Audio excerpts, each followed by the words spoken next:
What's up, you guys? It's your boy Philip Turner here, and today what we're going to shoot into is why smart men tend to overthink everything and how that's ultimately killing your attraction when it comes to dating, socializing, networking, making business connections, making money. Overthinking is killing it, and I'm going to show you why. So when I was about 23, I started going out to bars and clubs and starting to meet people, get good at socializing. I actually ended up meeting my ex-wife while I was going out, and we spent quite a few years together. We had a beautiful daughter, and I love her very much. During the time that we were together, she had a friend that who was perpetually going through different guys.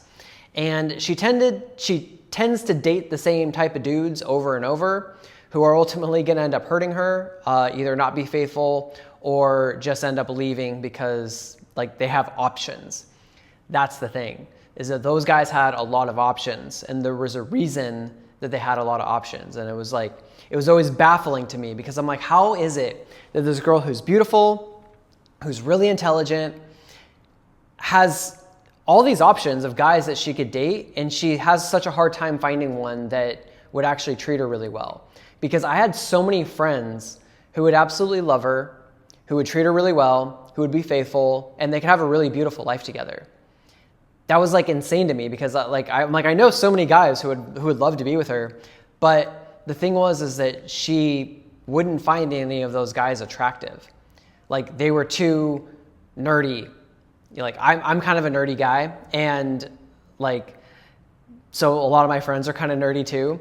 A lot of my friends are also kind of like me naturally, is that we tend to overthink stuff, and we tend to be in a state of logic, and that state of logic is not attractive. It's not an attractive place to be. We use the logic as a protective mechanism because we think it's the thing that's going to keep us safe. But in a social environment, when it comes to dating and success with women, is not being logical is way more attractive. So the types of guys that she was into were the guys who were out of logic. These were the types of guys who were like athletes. So when when you're playing a sport, you have to release logic and allow your body and the energy to move through you. And that's like Michael Jordan and Kobe Bryant. They tend to just let go of all logic and be in that place of just letting God work through you, getting out of your own way. And when it comes to socializing, the nights that I was going out that I had the most success in socializing, making a lot of friends, is when I'm getting out of my own way, getting out of the logical brain, and just starting to take so much action that it's overwhelming the thinking mind. So when I do that and I start to get into that flow state, and maybe this is something you've experienced too, at a party or at a club, when you just get out of your own way and you stop the overthinking, you tend to have way more success and way more people want to come up and meet you and talk to you. That was a really big epiphany that I had. It was wow, I just need to get out of my own way, not think, and then all of a sudden everybody loves me. A lot of my friends were not able to do that. And so for that reason, they had a really hard time with dating and struggling with making other friends and with expanding that. I became really obsessed with it because I was really tired of being this guy. So this is a journey that I've been on. I'm not the best, most amazing social skills person, but it's a journey that I've been on that I have cultivated and had varying degrees of success with. Because I was actually naturally very, very stifled. I was very naturally not good at talking. Even talking to a camera right now, this is something that's not natural to me. This isn't something that comes super easy, even though it could maybe appear that way to you. Maybe I'm not that great of a speaker if you're watching it. Everybody's gonna have their own opinion of what they think of me. The point is that I'm able to get out of my own way and just start talking. And that was something that was learned. It was learned through a lot of healing, a lot of trauma release, and something that I'm still, again, cultivating as I go through that journey. So a lot of my friends, it's not the thing that they became obsessed with and that they wanted to get good at. They just wanted the thing where it's if I just be a good guy and I make some money and I have a good job, that girls are gonna like me. And a lot of them are coming to the conclusion that that's not how it works. Unfortunately, that's not how it works. I wanted it to be that way too. I'm sure you wanted it to be that way too. It's an unfortunate truth is that oh yeah, if you just be be a good guy and make some good money, then all of a sudden girls are going to like you. That's just not how it works, because there's tons of guys who are incredibly lonely, who are really cool guys, who are really intelligent, and they tend to overthink stuff. Girls don't like it. And you can see that when you go out to a nightclub environment, go out and socialize, try to overthink, try to be logical, try to be in your head, and see how it works out for you. It's not going to. It's unfortunate, but that's the truth. The types of guys that she was into, this girl that I was talking about, the types of guys that she was into were the guys who were always out of their head. They weren't stifled. They were really confident. They were very charismatic because they were in the habit of being out of their own way. Their brain didn't tell them that they weren't good enough. Their brain didn't tell them to be stifled. Their brain didn't tell them to quiet their voice and to not be loud and to not be expressive. They were in the habit of just letting go, getting out of their own way, and just letting God move through them. That's one of the cool things. I don't really have a big, I'm not a big sports person. I don't really care for sports that much, but that's a thing that I have actually grown to respect, was when someone actually just transcends the thinking mind and just starts taking so much action, and you just see them kind of enter that transcendent state, and they're just not thinking. It's like in Dragon Ball, it's Goku achieves autonomous ultra instinct in Dragon Ball Super, and he basically starts fighting and stops thinking altogether, and he becomes way faster and way more powerful because his brain isn't suppressing him anymore. That's what happens when you go out and you socialize and you get out of your own ways. You enter autonomous ultra instinct, and all of a sudden everybody loves you and you tend to be way more successful.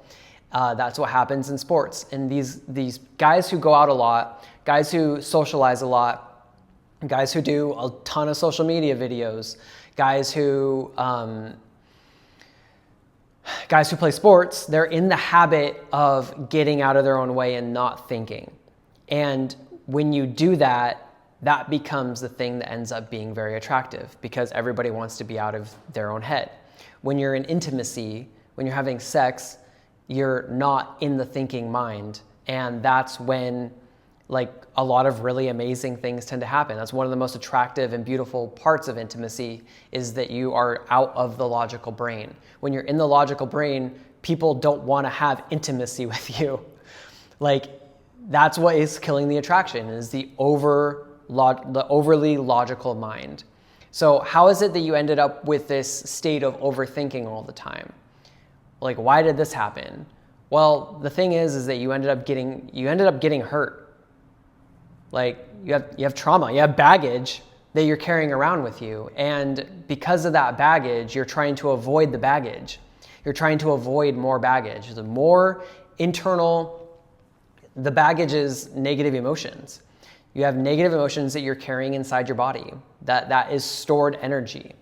You have memories, and you have negative emotions that are attached to those memories. So when you think back to those memories, you can think back to a sad memory now and start feeling sad.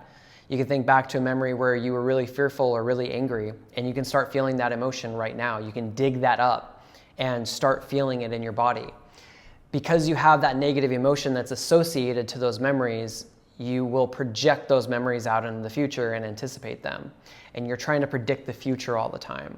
Because you're trying to predict the future, you're doing that to try to avoid the pain. And that avoidance is the logical mind. It's the logical brain thinking, how do I avoid this pain? How do I avoid this pain? And you're trying to construct a reality and then construct a way that you're not going to have to deal with it. It's just too painful. Rejection's really painful. And so it's well, what do I have to do to be not rejected? You just be stifled, and then people aren't going to reject me, because you're actually just creating your own sabotage. You're creating your own rejection by stifling yourself.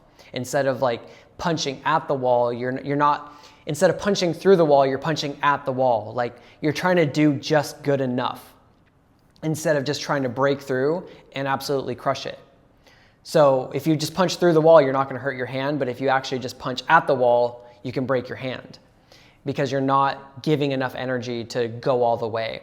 And the logical brain is the thing that is suppressing and keeping you from being ultimately successful in a social situation. Another thing is you're carrying baggage around is limiting beliefs. You have decisions that you've made about the world, about yourself, about other people, and about how you interact with the world and how the world is, that you have created beliefs around. You made a decision that this is how the world is, and now you generated a belief around it. So you generated a belief around, oh, if I go talk to someone, that I'm going to be rejected. And if I get rejected, that means that I'm not good enough. Or if I get rejected, it means that I'm not smart, or it means that I'm ugly. If people don't like me, then that means I could die. I could be ousted from the tribe. You made limiting decisions about the world, that all women are this way, that women only like guys who are really good looking, or guys who make a lot of money. And since I'm not good looking, no girl's gonna like me. Or if I don't make a lot of money, then no girl's gonna like me. Like the guys that this girl was into, like they didn't necessarily make a lot of money, or they didn't make any money at all. But those are the guys who were, making her glisten.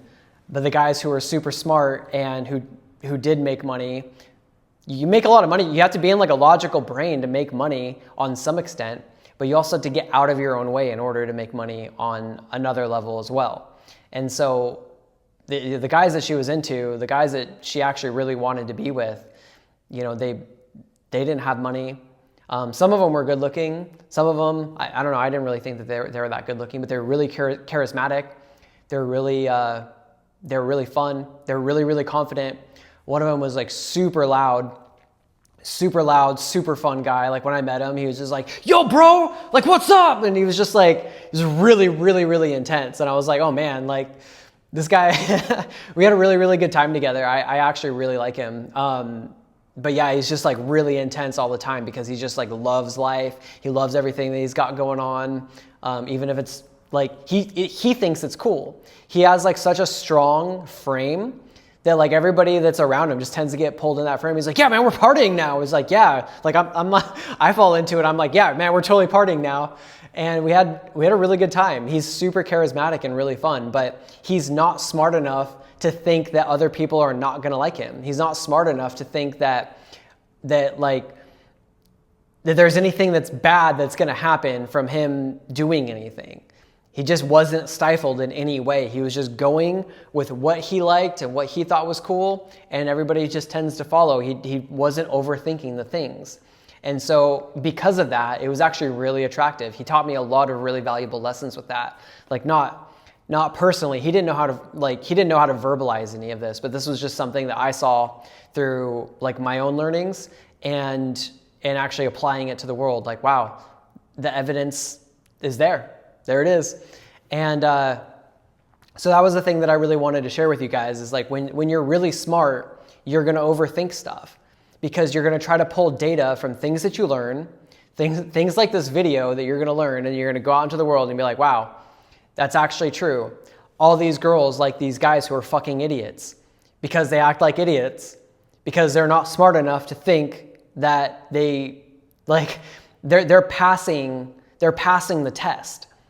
The test is like out there in the world, you have like on some level, you know that everything I'm saying here is true. Like you can look at the world and you can see so much evidence of all these guys who are like total idiots and dipshits that all these girls absolutely love. And yet the smart guy who's just like this kind of nerdy guy and would be a good provider type guy and would absolutely love her and be faithful to her and tell her how much he loves her all the time and bring her flowers and chocolates and like take her on a nice trip. That guy gets cheated on like all the fucking time, or he gets left all the fucking time. Those guys, like that happens all the time, and then those girls leave those guys for the guys who are idiots. So the overthinking and the logic is not the thing that's going to save you. And that's like the big message of the video right now is that I really want to hammer in is that aspect, that worldview isn't the thing that's going to save you. You have to get out of the thinking mind if you really want to be a lot more attractive in social situations, in dating, in network. It's even true in networking. Like if you just go try to be in the logical brain all the time, it's just kind of weird. Like I've been to networking events where these, people come up and try to talk to me and they're so logical and they're just so trying to think of the right thing to say. And they're just always thinking about how am I being perceived? They're actually not even really, they don't even really care about how they're being perceived. They just want it to be like good, because if they actually cared about how they were being perceived, they would actually take time to learn social skills and social calibration. But they just come up and just start talking about shit that, like, they're not thinking outside of themselves is the thing. It's really weird. Like I was like actually talking to someone and we're getting into like a really good conversation. Things were flowing really well. And then someone came up and started talking to us, which is what happens at networking events. And this person came up and tried talking to us and was just so like, it's like he had like a list of things that he had to ask or things that he had to say. Like it was like this like scripted bullet point list. And it was just like really not calibrated. It was really not natural. And the person I was talking to just had to go away. Like I felt for him because this is the thing that like I teach. This is the thing that I talk about a lot. And so I sat there and tried to chat with him and try to open up a little bit so he could be a little bit more out of the logical mind and just using normal, like I say normal, but like NLP language patterns with him to try to help him like get out of his logical brain a little bit and hype him up a little bit. So that way he was like just more naturally confident. And then he was able to, go out and actually chat with people and just be a little bit more natural and a little bit more free flowing. But yeah, it's kind of weird when someone's super logical all the time and they try to go out and socialize. So if you're in the overthinking mind all the time, it's not an attractive place to be when it comes to social skills. It's not an attractive place to be when it comes to dating. And the overthinking is just stemming from the baggage. Like the limiting beliefs, the limiting decisions that you've made about yourself and about other people, the negative emotions that you're attached to, that you're always trying to avoid. It's really just making things a lot harder on you. So letting go of those negative emotions, letting go of that baggage and overcoming the social anxiety, letting go of how other people are going to perceive you is going to help your social skills, help your networking skills and your dating and relationship life so much. It's like the 80-20 rule. It's like that 20% of work of baggage release, letting go of some of that trauma is going to make your social skills like 80% better. And I really actually truly believe that because I've seen it like so many times. Like in the 8-hour breakthrough session, letting go of all that baggage, like people are able to achieve so much empowerment in just a day by letting go of the baggage and aligning their values to the things that they want, setting positive goals for the future, and just getting their brain out of the way between them and their goals. It's a really, really beautiful thing. If that's something that you guys would want to experience for yourself and letting go of social anxiety, I can help you let go of social anxiety like right now. If you click the link in the bio, there's a free training that I'll guide you to, and it's going to talk about how your unconscious mind creates the social anxiety. And there will be an audio release that you can actually experience, and I will guide you through. You can sit down, put your headphones on, close your eyes, be comfortable, and I will guide you through the process of letting go of anxiety using mental and emotional release. And you can experience that for yourself. It takes like 8 minutes, and you can experience what it's like to have an event in which you feel anxious about and completely let go of the anxiety from the root cause. It's totally natural. You don't need to ingest any foreign substances into your body to let go of anxiety. And you can experience that right now. So click the link in the bio. Be sure to like and subscribe this video, and I will see you guys on the next video. I hope this was helpful, and so much love to you guys. I just don't want you to be overthinking like way too much anymore. It's awful. So I'll see you guys in the next video. Peace.